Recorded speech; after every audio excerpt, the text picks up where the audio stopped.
The little disciples of the witch dance and prepare to receive the witch's instructions.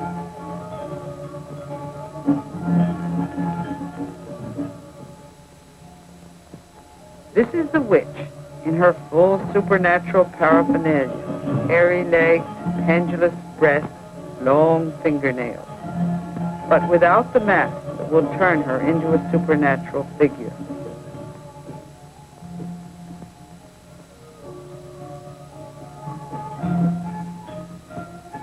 Beside her is her daughter, who has been rejected by the king of the country. In revenge for the slight to her daughter, she is now training her little novices to spread pestilence and death. Kneeling in front of her, they answer her instructions on how to spread plague.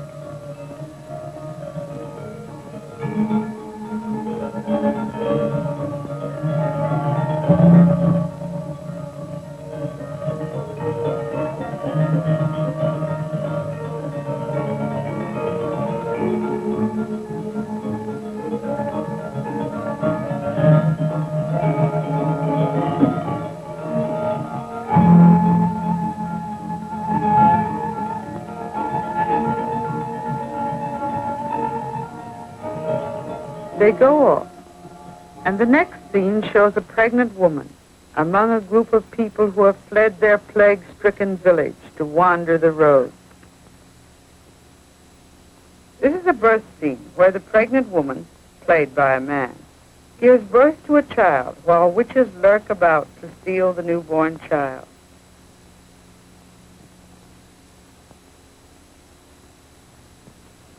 A doll, which is stolen by the witch child, tossed in the air, killed, and returned dead to its mourning relatives. The villagers mourn for the dead child, putting on a theatrical display of grief. The witches, witch child and witch, lurk about and tease the mortals, to whom they are not yet quite visible. As they become visible, the mortals chase the witches.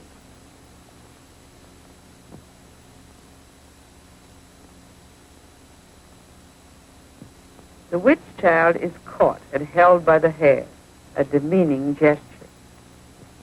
In just a minute now, you will see the witch, in her supernatural form, at the gate of the temple, attacked by the emissary of the king, who fails to conquer her. She wears over her face a white cloth, the cloth in which a mother carries her baby. And now, coming down the temple steps, the witch dances alone, a figure both frightening and representative of fear itself.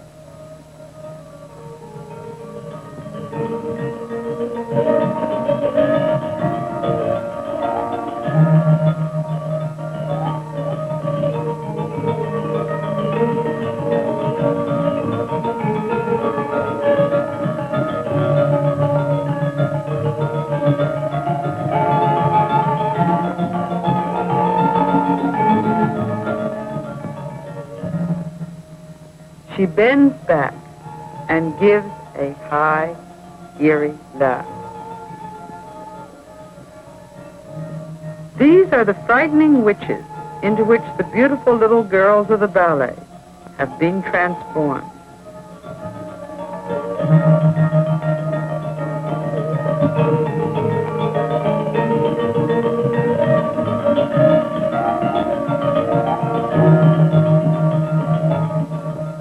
Again, the witch dances alone.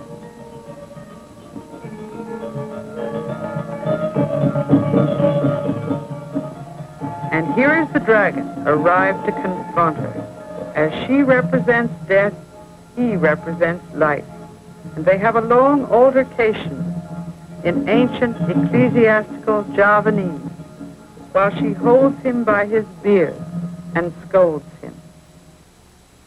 These are the dragon's followers, falling to the ground at the glance of the witch. Up again when she turns her back, down again when she looks at them. She trips through their ranks, runs away, and as her back is turned, up they get again. Rush to the attack, but as she turns, her glance forces them back, back, back, back. And she stands and laughs at them, laughs, and then turns away, indifferent. This is slow motion. Followers of the dragon advance, their krises raised in the air, ready for the attack.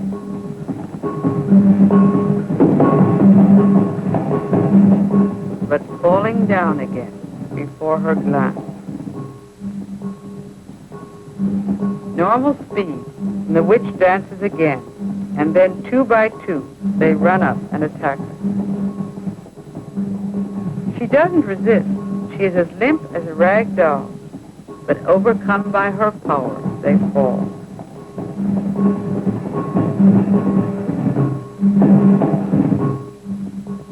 And lie in deep trance on the ground. And 2 more come up, fall also.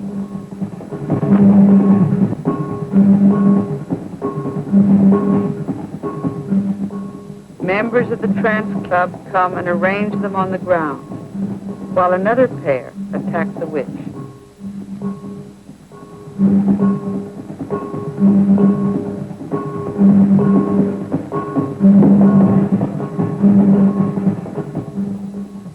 They lie arranged in 2 rows, in deep trance, convulsively twitching.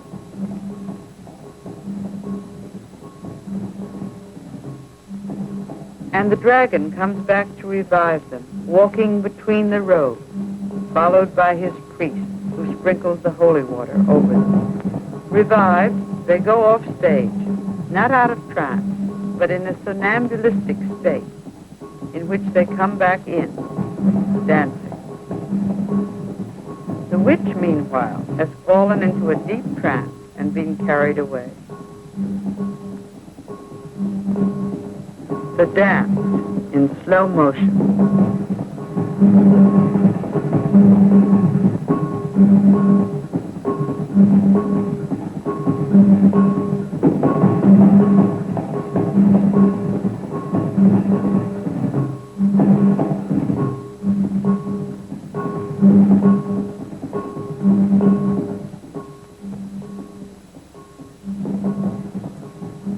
Here come the women, also in a ballet formation. They do not attack the witch.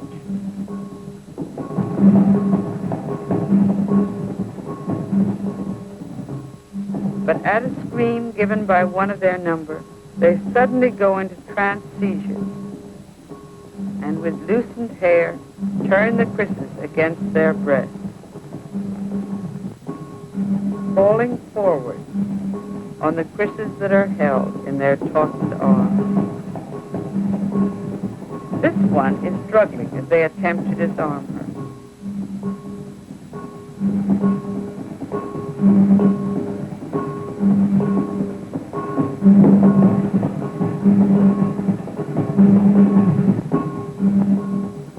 In the background, you see the men, also in trance seizures.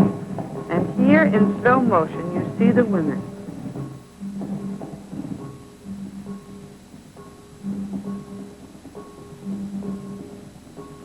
The fumes of the incense that is being carried among them to calm them blends with their loosened hair.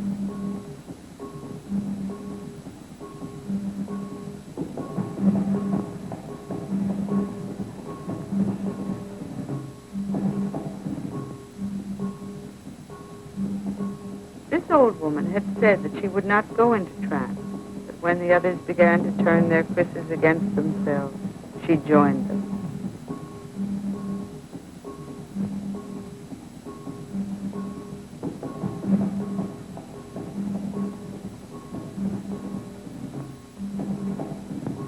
If anyone becomes too violent, they are disarmed.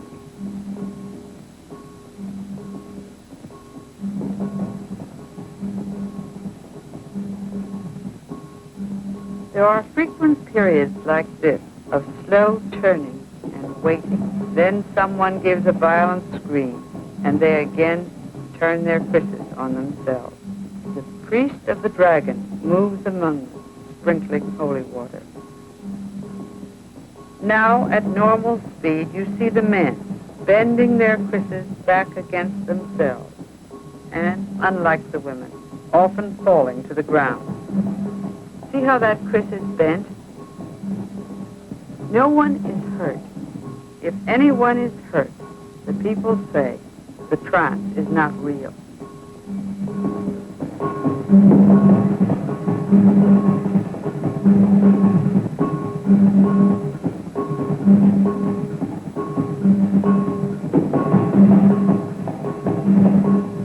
A male trancer is being carried off into the temple in a stiff, cataleptic state. Another one is disarmed. A third puts his head into the dragon's mouth, and the dragon holds him by the hair to calm him.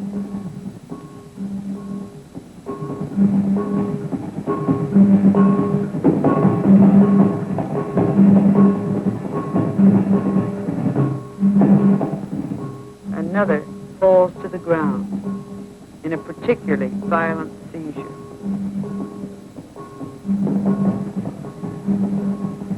Another trancer is being carried off into the temple court.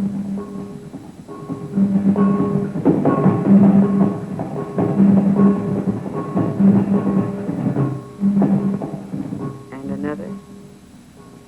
In slow motion again, you see the look of contorted, seeming agony on the face of this trancer.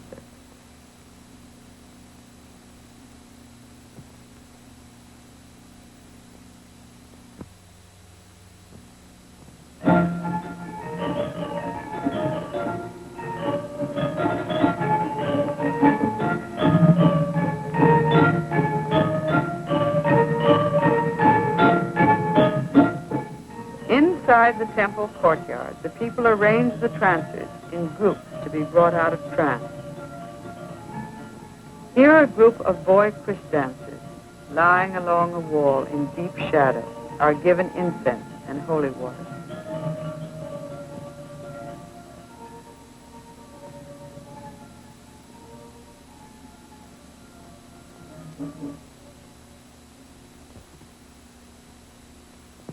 They pat the holy water on their chest and hair.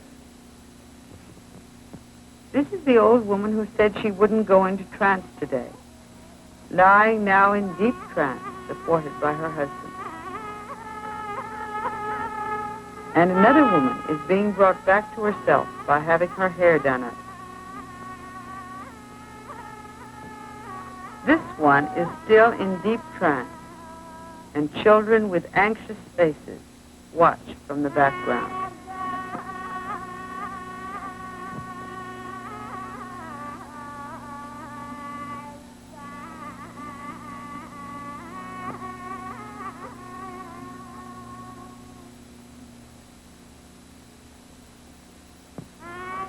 The trancers bury their faces in the fumes of the incense and slowly come out of trance.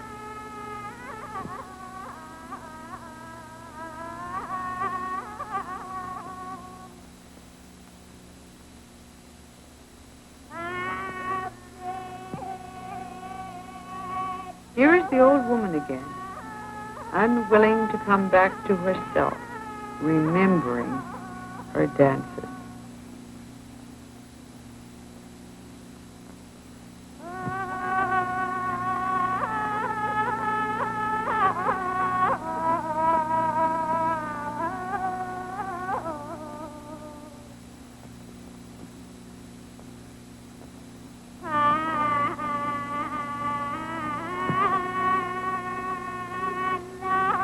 Until finally the priest brings special offerings to the spirit that possesses her to persuade it to leave her body.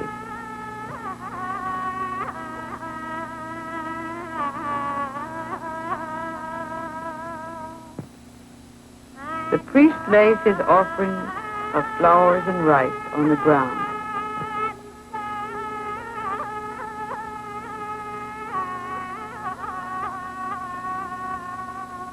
While she continues to dance recalcitrantly.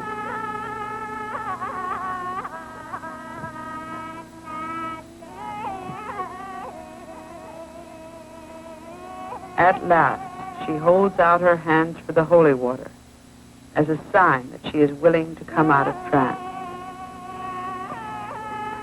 A dog comes and eats the offerings that have been presented to the spirit.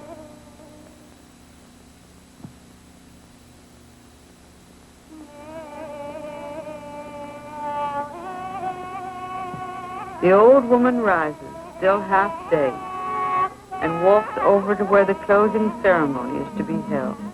With a dragon mask behind them, the principal actors in the play come for a final ritual offering before the ceremony is ended.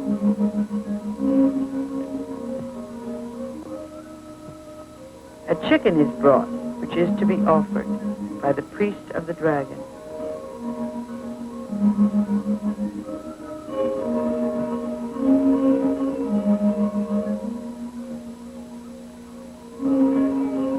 The white-haired old man on his right played the front legs of the dragon.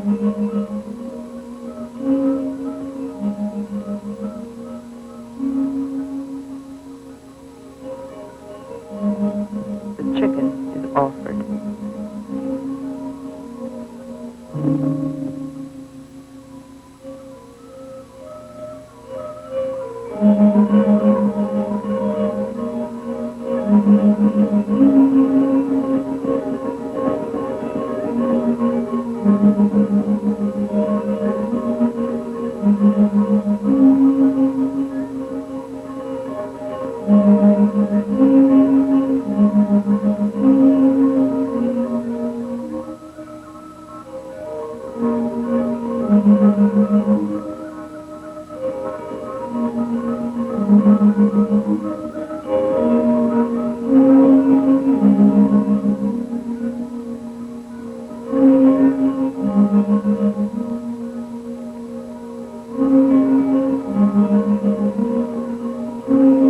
Black-haired man is the man who played the witch and who has been lying in a stiff cataleptic trance through the last part of the Christ dance. He sits among the offerings, not yet quite out of trance. Breathes in the incense, takes the holy water, and sprinkles the old man who played the front legs of the dragon.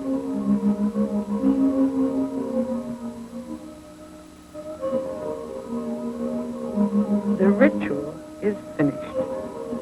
Here we see an old man just coming out of trance, not yet quite himself.